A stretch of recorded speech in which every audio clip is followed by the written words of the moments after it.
오늘 주신 하나님 말씀은 시편 13편 말씀입니다. 시편 13편 1절에서 6절까지 말씀인데요. 저 한 절씩 교독하시고 마지막 6절은 함께 읽도록 하겠습니다.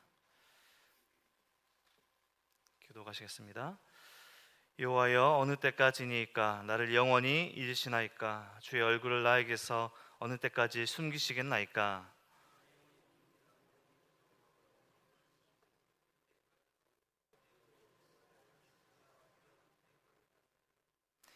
여호와 내 하나님이여, 나를 생각하사 응답하시고 나의 눈을 밝히소서. 두렵건대 내가 사망의 잠을 잘까 하오며,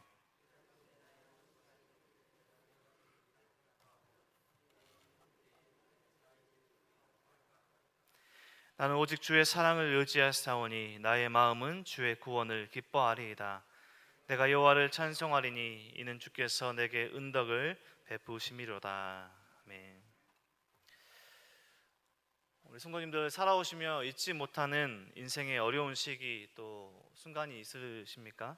아니면 지금 어려운 시기를 보내고 계십니까? 저는 제가 아파서 또 수술을 하거나 또 병원에 입원해서 치료를 받아본 적은 없습니다. 운동을 좀 하다가 허리를 조금 삐끗하거나 어깨를 좀 다쳐서 치료를 받아본 적은 있지만 수술을 하거나 크게 다쳐본 적은 감사하게도 아직은 없습니다. 하지만 저는 병원에서 생활을 오래 해본 경험이 있는데요. 제가 아파서가 아니라 우리 부모님과 또 최근에는 제 아내 일로 저는 보호자로서 병원 생활을 오래 했었습니다. 어머니는 제가 20살 초반에 암투병을 하셨고요. 그 아버지는 제가 20살 중반에 교통사고가 나셔서 뇌손상까지 있었습니다. 지금은 이제 그때 일을 웃으며 이야기하고 이제 회상하며 이야기하는데, 어머니가 아버지가 임원에 계셨던 그때 일을 이렇게 말씀하시며 등장하는 이야기가 있는데요. 아버지가 이제 그 교통사고 나셨을 때, 뇌손상을 입으셨을 때 계속해서 이제 병실에서 이렇게 질문하십니다. 어머님이나 저가 있을 때 저에게는 시온아 여기가 어디냐 이렇게 질문하십니다. 어머니는 이런 질문, 아버님의 질문에 몇 번 이렇게 대답을 해주시다가 이렇게 대답을 안 하셨는데, 저는 이제 아버지가 끊임없이 이렇게 질문해 올 때마다 여기가 병원이고 이런저런 설명들을 계속해서 쉬지 않고 계속 해줬다, 이런 말씀을 이렇게 제가 그때 했다고 이렇게 어머니께서 이렇게 지금도 말씀하실 때가 있습니다. 물론 두 분은 지금 너무나 건강하게 잘 지내고 계시고요. 지금 일도 하시고 잘 지내고 계십니다. 제가 그렇게 병원에서 보호자로 오래 살아본 그 경험 탓에 최근에 아내가 병원에 있었을 때도 크게 당황하지 않고 병원 생활을 하면서 옆에서 도울 수 있었던 것 같습니다. 제가 그때가 부모님이 병원 생활을 하셨을 때 제가 20살 초중반에 장남이었는데요. 지금 생각해보면 이런 가정의 어려움이 제가 일찍 성숙할 수밖에 없었던 그런 상황으로 나아갔던 것 같습니다. 당시 사역의 길에 또 이런 제가 교육자로서의 삶에 이런 삶을 살아가려고 했던 계획이 전혀 없었던 저로서는 이렇게 제가 지금 현재 사역하고 있는 몇 가지 원인, 또 그런 이유들 중에 생각해 보면 그 중에 한 가지가 바로 이렇게 병원에서 생활했던 그곳에서의 생활이 저를 이곳으로 이끌었던 것 같습니다. 기독교 병원이었는데요. 그곳에서 틈틈이 예배에 가고 이렇게 예배 때 또 예배 이런 수요일이 찾아오면 근처 교회에 가서 하나님 어머님을 살려주시면 뭐든 하겠다고 이렇게 그렇게 기도했던 그런 순간들이 있었습니다. 부모님 앞에서야 이렇게 아무렇지 않고 이렇게 담담한 척했지만 죽음 가까이 계시는 이제 부모님을 이렇게 20살 초반의 어린 한 자녀가 바라보면서 전 스스로 상당한 두려움이 있었던 것 같습니다. 하지만 그 어린 나이에도 겨자씨만한 것보다 더 작은 믿음이 그 시절을 잘 견디며 보내게 했던 것 같고, 비록 상당히 오랜 시간이 걸리긴 했지만 뭐든 하겠다는 그 기도를 하나님께서 잊지 않으시고 하나님께 붙드심에 이렇게 잡혀서 이렇게 사역의 길을 걸어가고 있노라, 이렇게 말할 수 있는 것 같습니다. 극심한 고통, 그리고 끝나지 않을 것 같은 그런 어려운 순간 속에 우리는 마치 우리의 신앙인들, 그리스도인들은 하나님이 마치 숨어버리신 듯한, 하나님께서 오늘 시편의 고백처럼 하나님께서 얼굴을 숨기신 듯한, 하나님으로부터 분리되어 있는 듯한 두려움에 빠질 때가 있습니다. 내가 붙들고 있던 그 신뢰, 그 믿음이 다 바닥나서 모두 사라져버리고 하나님을 향한 그 인내력까지도 모두 바닥난 상태에서 오늘 시편의 한 사람은 그러한 고통 가운데서 찬송하고 시편을 기도하고 있습니다. 우리에게 찾아오는 고통과 시련의 순간 여러 가지 환경들이 있을 수 있겠죠.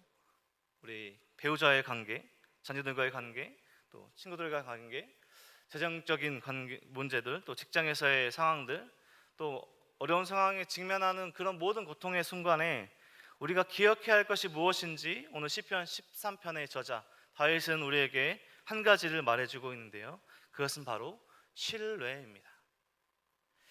사람과 사람 사이에, 부모와 자녀 사이에, 또 친구를 신뢰하는 그러한 신뢰를 넘어서는 우리가 의지해야 할, 우리가 붙들어야 할, 우리가 간구할 수 있는 유일한 분을, 하나님을 바로 신뢰하는 것이다 라고 말하고 있습니다.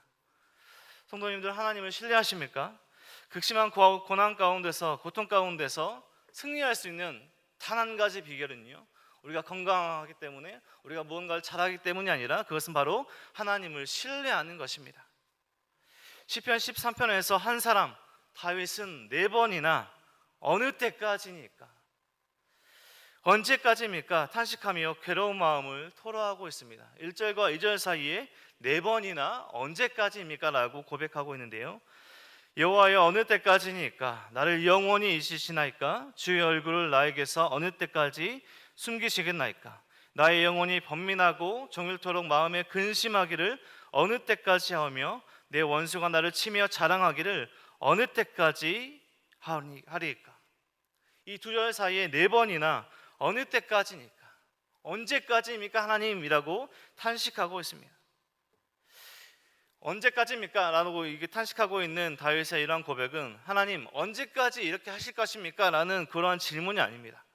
지금 이 시편을 기록하고 있는 한 사람 다윗은 하나님이 자기를 영원히 버린 것 같은, 하나님이 자기에게서 얼굴을 숨긴 것 같은 그런 비통한 마음 가운데, 그런 고통 가운데 토로하며 탄식하고 있습니다. 내 원수가 내 앞에서 자랑하기를 어느 때까지니까? 종일 근식하면서 탄식하면서 끝나지 않을 것 같은 고통 중에 있음을 토로하면서 하나님 앞에 기도하며 나아가고 있습니다. 하나님께 간구합니다. 하나님, 나를 생각하소서. 3절과 4절 말씀에서 이렇게 고백하고 있습니다. 여호와 내 하나님이여, 나를 생각하사 응답하시고 나의 눈을 밝히소서. 두렵건대 내가 사망의 잠을 잘까 하며, 두렵건대 나의 원수가 이르기를 내가 그를 이겼다 할까 하며, 내가 흔들릴 때 나의 대적들이 기뻐할까 하나이다. 원수의 공격에 약해져 가고 있는 자신의 상황 가운데, 고통 중에 있는 자신의 상황 가운데 하나님께 이렇게 간구하고 있는데요. 하나님, 나를 생각하소서. 오늘 시편의 이러한 고백은 우리의 고백이 되어야 할 것입니다. 하나님, 나를 생각하소서. 우리 상황 가운데 나를 생각해달라는 하나님을 의지하는, 삶과 생명의 주인이 하나님이시라는 이 시편 저자의 다윗의 진정한 고백이 바로 우리의 고백이 되어야 할 것입니다. 그리고 마지막으로 절망 가운데에서도 소망으로 나아가는 짧은 구절에, 오늘 5절과 6절의 마지막 마무리로 하나님 앞에 찬송하며 나아가는 오늘 시편 저자의 마무리입니다. 나는 오직 주의 사랑을 의지하였사오니 나의 마음은 주의 구원을 기뻐하리이다. 내가 여호와를 찬송하리니 이는 주께서 내게 은덕을 베푸심이로다. 지금 시편 저자가 앞에서 구구절절한 이야기를 다 한 게 아니죠. 우리가 1절을 읽은 지가 우리가 많은 장을 넘어온 게 아닌데, 바로 1절에서 5절, 6절에 바로 찬송으로, 고통 중에 소망으로 나아가는 오늘 시편의 흐름을 볼 수 있습니다. 하나님을 신뢰하며 구원케 하시는 하나님을 붙들며 하나님을 믿는 그 믿음으로 현재 상황이 바뀐 게 아닙니다. 현재 상황이 바뀌어서 지금 찬송하는 것이 아니라 현재 상황 그대로 극심한 고통 가운데 있지만 오늘 시편 저자는 하나님을 찬송하며 기쁨으로 나아가겠노라. 현재 상황은 어렵고 고통과 고난 가운데 있지만 그러한 모든 고통과 현실의 어려움이 이전에 베푸셨던 은혜를 넘어서지는 못하는 그런 기쁨으로 나아간다. 하나님을 찬양하며 나아간다는 고백으로 나아가고 있습니다. 하나님을 간절히 찾고 기도하는 자에게 하나님은 새 힘과 새 능력을 허락하셔서 절망 가운데 이렇게 찬송하게 하십니다. 우리가 읽은 오늘 13편의 오늘 시편은 모든 상황 가운데서 특별히 우리 성도님들 특별히 힘들고 고난 가운데 고통 가운데 하나님 탄식하며 나아가는 것이 아니라 결국에는 기쁨으로 나아가는 우리의 고백이 되어야 할 것입니다. 하나님은 당신의 자녀들 우리 성도들의 기도에 반드시 응답하십니다. 하지만 그 기도가 내 소원, 내 뜻, 내가 원하는 것이 아닌지, 내가 지금 이렇게 간구하고 기도하는 것이 하나님의 뜻에 합당한 간구인 것인가, 기도인 것인가 먼저 점검해 봐야 할 것입니다. 우리가 모든 기도, 모든 간구는 예수님의 이름으로 기도하죠. 예수님은 하나님에게서 분리되어 있다는 그런 느낌을 받은 것이 무엇인지, 친구로부터 배신당하고 육신적으로 또 죽음에 이르는 고통과 그런 괴로움이 무엇인지, 원수가 조롱하는 것이 무엇인지, 원수의 강함이 느껴지는 고통이 무엇인지 너무나 잘 아시는 분이십니다. 그래서 우리 그리스도인들은 그리스도 안에서, 예수님 안에서 슬픔 중에서도 하나님을 신뢰하는 예수님의 그 마음을 이해할 수 있습니다. 예수님을 믿고 따르는 자는, 예수님을 믿고 예수님으로 나아가는 자는 예수님 안에서 근심하는 자 같으나 기뻐하는 삶이 무엇인지 알 수 있습니다. 우리 성도님들 그렇지 않으십니까? 오늘 시편 13편의 말씀을 통해서 고난 가운데 끝나지 않을 것 같은 그 고통과 어려운 시간 가운데 하나님을 신뢰하는 한 사람의 노래입니다. 고통을 토로하는 중에서도 자신의 환경이 바뀌는 게 아니지만 결국 기쁨으로 찬양하는 찬송으로 말씀으로 나가는 오늘 말씀을 묵상했습니다.